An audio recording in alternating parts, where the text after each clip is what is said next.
Chloe, the story I am about to tell you is a record of a chilling and sad incident experienced by members of a mountain climbing club during a winter hike. An unidentified body discovered in the snow-covered mountains. Why did this corpse repeatedly disappear and reappear each night? Dong-sub, a member of a mountain climbing club, embarked on a small hike that day with two junior members, Jong-soo and Yuna. However, when Yuna, who lacked hiking experience, injured her ankle, they were unable to reach the planned mountain lodge and had to set up camp on the mountainside. Yuna, needing to gather dry leaves for the campfire, went into the woods alone for a moment. There, hidden under a thick pile of fallen leaves, she discovered the body of a man. The three were thrown into a great shock by the discovery. Jong-soo and Yuna insisted on heading down the mountain immediately to report it to the police. But the senior member of the group, Dong-sub, was adamant.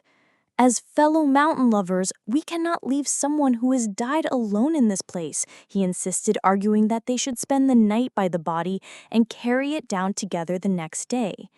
In Korean culture, dying alone away from home is considered a particularly lonely and tragic fate. In the end, they moved the body and laid it next to their campsite, spending a terrifying and anxious night. But the next morning, an even more bizarre sight awaited them. The body, which had been there all night, had vanished without a trace. Searching for the missing corpse, they found it again on a steep slope, far from their campsite. How could the body, which had been tightly bound with rope, have moved all the way up there by itself? Dong-sub, believing they needed to secure the body more firmly this time, tied the corpse to a tree with an even thicker rope. But the next morning, the body had vanished again. And this time, it wasn't just the body that was missing. So was the junior member, Yuna. The two men, terrified that something had happened to her, set out to find her. That's when they came face to face with an unbelievable scene. Far in the distance, the slender Yuna was single-handedly carrying the heavy man's corpse on her back, walking somewhere.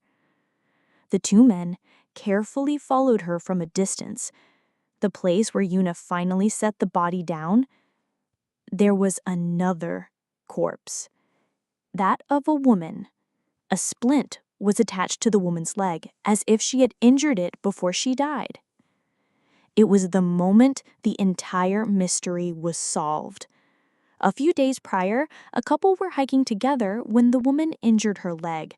The man, leaving her with the words, "I'll be right back," went down the mountain alone to get help, but he lost his way and eventually froze to death in the wilderness.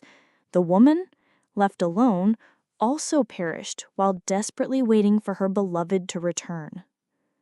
The senior member then explained everything. When he first found the man's body, the fallen leaves were piled so high that the body was completely hidden.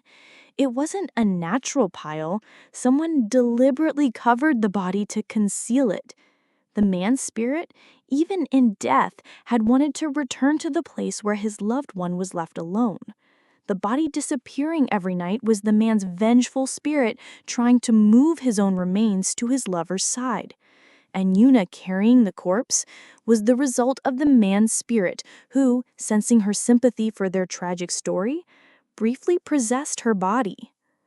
Chloe, this bizarre and sad incident that took place in the snow-covered mountains. Did the spirit of the dead man truly perform these strange acts to return to his beloved's side? Or was it all just a collective hallucination experienced by the members of the climbing club after witnessing a gruesome scene?